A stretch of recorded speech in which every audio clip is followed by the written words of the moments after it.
বন্ধুরা, আমি যে কথাগুলো বলি হয়তো তোমাদের ভালো লাগে কি লাগে না আমি সেটা জানি না। মাটিতে পড়ে থাকা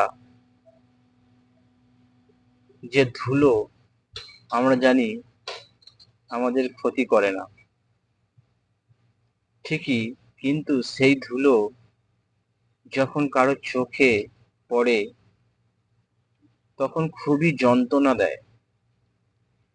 ঠিক তেমনি জীবনে কাউকে কখনো তুচ্ছ